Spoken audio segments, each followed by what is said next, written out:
Bonjour mes amis, hi guys. This channel is all about me drinking this delicious coffee and I forgot. Oh yeah, watches. Well, blink it and you'll miss it. Another set of new releases from Seiko. Here in the Prospects range, you have the new Shogun. So the Shogun is a legend of the diver range from Seiko, and I had the previous one, the SBDC029, which I sold after I got my Rolex Sea Dweller, but I do miss it because it's such a special watch with a very special design also on the bracelet, and the feel of titanium is quite unique, and I loved the handset. And there's two versions coming out. So there's a white dial, as you can see here, on a rubber strap, which is also tailor-made to this watch. The reference is SPB 191, and then there's a more regular version on the bracelet, which you can see here. Both have those bicolor bezels, which I'm not sure I really like.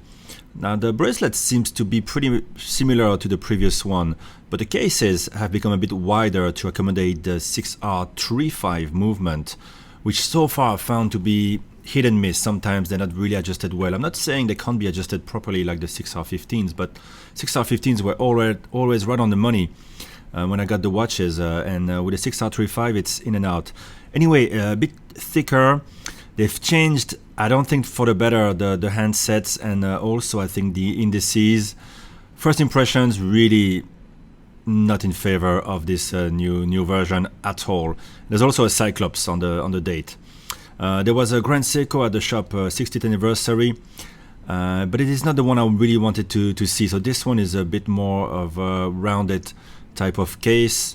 It's not crazy expensive either, because it's not the new high beat movement, which is the one I really wanted to see, and it will come out later at twice the price, more than twice of this watch. This one has that blue rotor, which pretty much masks the whole automatic movement here. Yeah, not really fond of this. Now this is the one I'm talking about. Beautiful blue dial with the blue bezel, angular case, and this fantastic new movement. Really looking forward to see that, but it's going to be too expensive. And blink and you'll miss it again. If you felt like the release of the anniversary blue dial SLA037 was probably annoying for the people who got the SLA017, the recreation of the original S62 mass. Now there's another version, again another anniversary version that looks a lot like the 37. Is the SLA043 with a blue seconds hand. It comes with two straps, and it's a bit of a downgrade because the whole case, instead of being polished, now is brushed. Instead of the 8L55, you get the 8L35 like you had in the 17. So it's getting very confusing because the look remains pretty much the same, so the price is going to be lower. So people who just got the 37, which is very expensive and actually quite thick, I have to say, I tried it on last week, and I prefer my SPB 149, much more affordable watch.